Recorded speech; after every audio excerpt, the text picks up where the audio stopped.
We moved into my grandparents' house in 2016 when they decided to downsize. I was 9. They had built the place in the early 90s, and it sits on 5 acres out on the outskirts of a small southern town. Woods and open fields stretch around it, and a slow, muddy river winds past our southern fence line.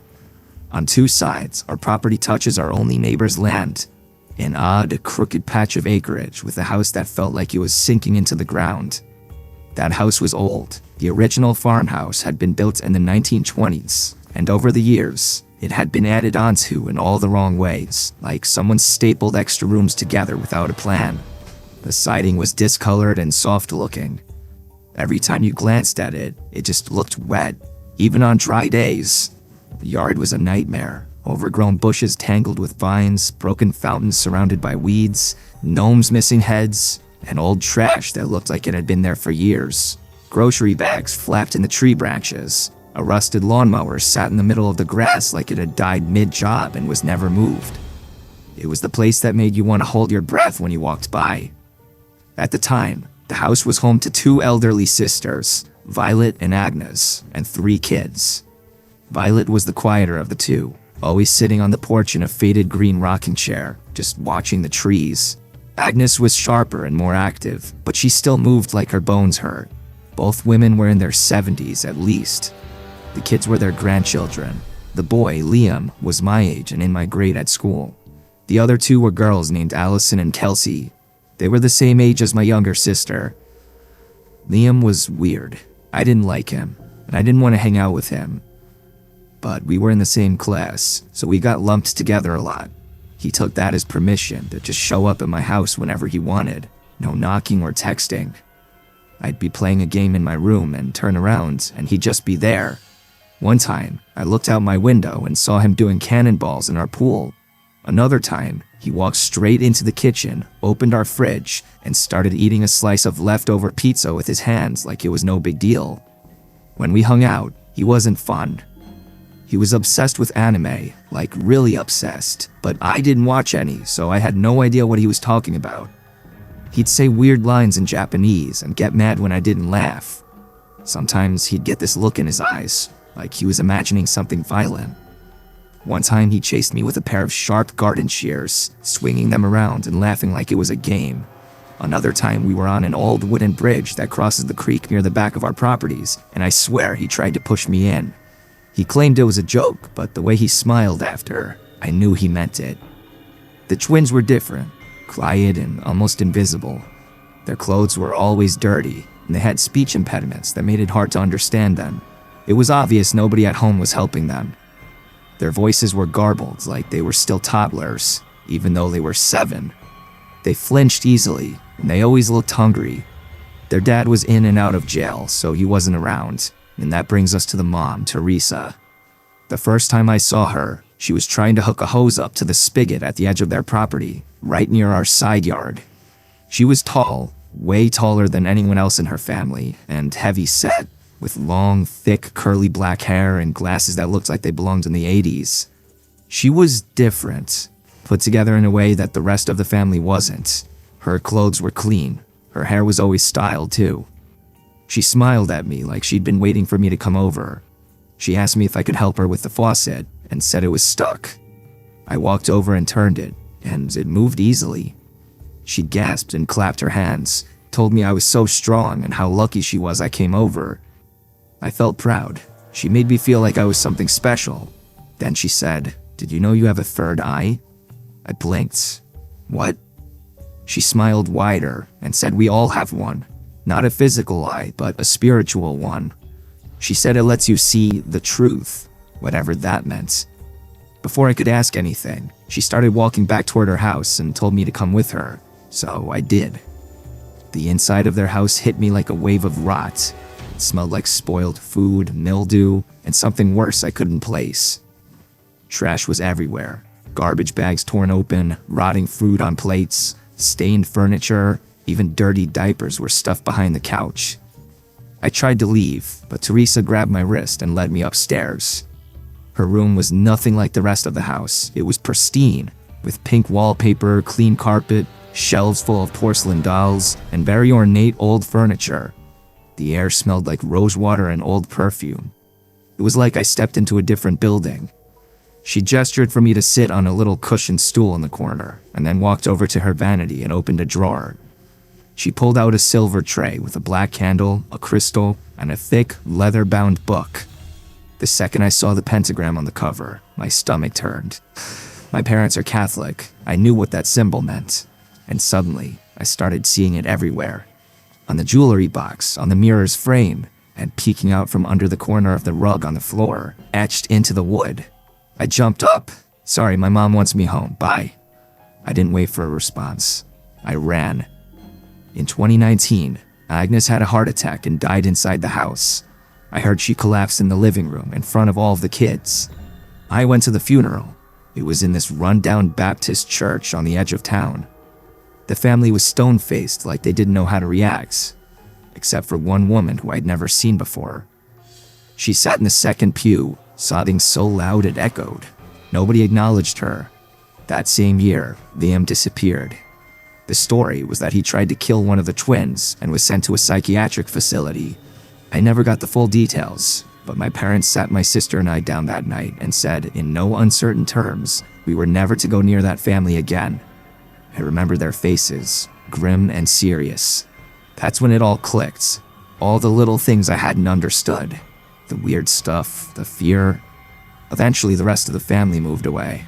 They left Violet behind, just an old, frail woman living alone in that collapsing house. She passed away in 2020, alone, in that house. Her estate went up for auction. A few months later, one of my old elementary school teachers, Mrs. S., bought it with her husband.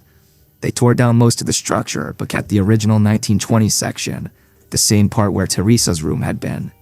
Mrs. S. invited us over to see the renovations. It was beautiful. Open floor plan, all new appliances, and fresh paint. She showed us upstairs, and that's when my skin started crawling. We were in her room, and I could feel it. Even though the floors were carpeted now, I knew the pentagram was still there, like the floor remembered. I felt nauseous, like something was watching me from the walls. I told Mrs. S. I had a headache and had to go. She was disappointed. I was supposed to stay for dinner. I avoided the house after that. Until last year. Mrs. S. asked me to dog sit while they went out of town for a week. I said yes. I figured it was just a job. Easy money. Every night I'd ring the doorbell and they'd buzz me in through the smart lock. Their dogs, the Shih Tzu named Muffin and a snorting little pug named Henry, would greet me tails wagging. The first 4 nights were quiet, peaceful even. I'd feed the dogs, play with them a bit, turn on the porch light, and lock up. But on the last night, I was about to leave when Henry started barking at the staircase. He planted his little legs and just barked over and over. Muffin backed away, whimpering. There was nothing there. And then, thump. It came from upstairs. Another thump, louder this time. I didn't stay to investigate. I ran to the front door, slammed it behind me, and locked it. The whole walk home, I couldn't shake the feeling something had followed me. Now it's 2025. We hadn't heard a word about the family in over 4 years. That is, until recently. A girl from school told me she saw Teresa at a farmer's market in a nearby town. Apparently, she started some kind of religious group. Calls herself a truth seer. They live in a mobile home community far out in the woods. Flyers have started popping up on bulletin boards and telephone poles. I don't trust it. I don't trust her. I think Teresa is truly evil. I mean, she neglected her kids. She left her mother in that house to rot. And I think she brought something into it. Something dark. Something that stayed behind. I still have nightmares of her and Liam. They stand at the foot of my bed, staring at me, not speaking at all. And every time I pass by that house, even now, I get chills. The good parts, such as the paint, the furniture, it's all surface level. That place remembers. And I don't think it ever let go of what happened there.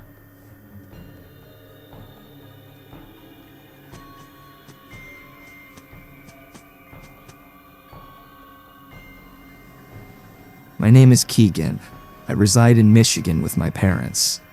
High school was a decent timeline for me, as I had gotten to meet various new people during my time there. Obviously, I also had some people I tended to hang out with outside of school. The only time I really hung out with them was at places like my local community center, where we would work out and play basketball. Back in freshman year, it was getting close to the end of the year, and I was excited for summer break to be coming. I would be starting driver's training, and even start doing a side job to at least begin making money, so I didn't have the fastest start. I had this one friend named Clayton. I would usually hang out with him at least once a week. He was a grade lower than me, his final year of junior high. We were to some extent good friends, and my dad and I even took him to a Detroit Pistons basketball game at one point. He was quite a big basketball fan, so he was more than eager to attend his first game. Despite all the fun activities in the past, it was until I started becoming more busy that he was somewhat beginning to change. He would usually get a bit sad or angry because I'm not free on a specific day. He was the kind of person to have some pretty intense anger issues when he got pissed off enough. I remember this one day when I told him I wasn't free again, and that I would be home cleaning.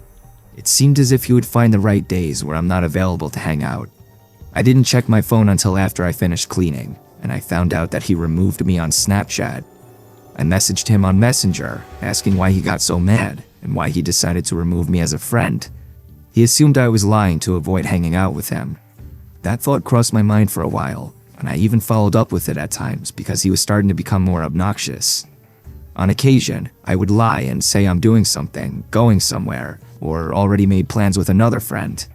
He felt so left out that one day, when the sun had set, he showed up to my apartment I was living in at the time unannounced. I asked him why he didn't text me ahead of time. Nothing. He just stared at me for a few seconds before walking away slowly. Why was he here at this hour? Why didn't he say anything? Why did he just give me this 1,000-yard stare as if I did something to offend him? I hadn't spoken to him the next day. That's also when I turned off my SnapNap on Snapchat to hide my location from him, after he apparently added me back. Some time had gone by, about a month, and he's still the same person, angry or sad when I can't pay him a visit. That's when I got a text from my friend, Nick, who I barely saw in person. He knows Clayton and his ex-girlfriend. Nick had told me some gruesome things about him and what he's done, but my heart dropped as I heard from him and Clayton's ex that he held a knife at his ex-girlfriend's throat and sexted her. I knew that he was a psycho right then and there. I removed him as a friend on all platforms without any hesitation. He texted me on Instagram before I removed him on there too. He blew up my phone with messages asking why I'm removing him. I just told him I needed some time to myself and I would add him back when I'm better, but I used that as an excuse to get away from him. That night, while I was home alone since my parents went to the next town over for dinner with some old friends of theirs, I heard a knock at my apartment door. I looked out of the peephole and no one was there. I opened the door a crack to survey the hallway, but no one. I figured it was someone ding-dong ditching. I figured they wouldn't come back.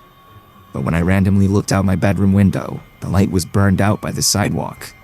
I noticed a small flash in the corner of my eye, and I thought it was from inside someone's car. But I felt my stomach drop when I saw a tall figure standing in front of my window. It was him.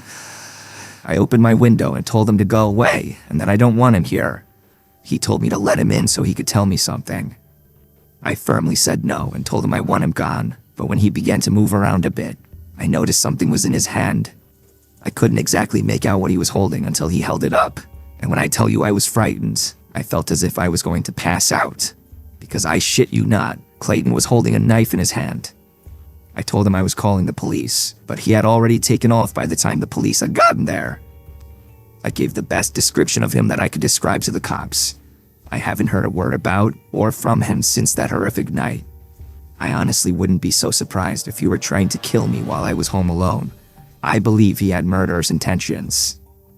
I assumed he probably ended up in juvie after what happened. Not only was I horrified from that experience, but it may have been one of the most traumatic moments of my life. Having your parents gone along with it makes it feel undeniably more unsettling. I'm glad I disconnected all contact from him when I did, because I think if I continued to remain friends with him, I probably could have ended up as one of his endless punching bags, or even worse, dead.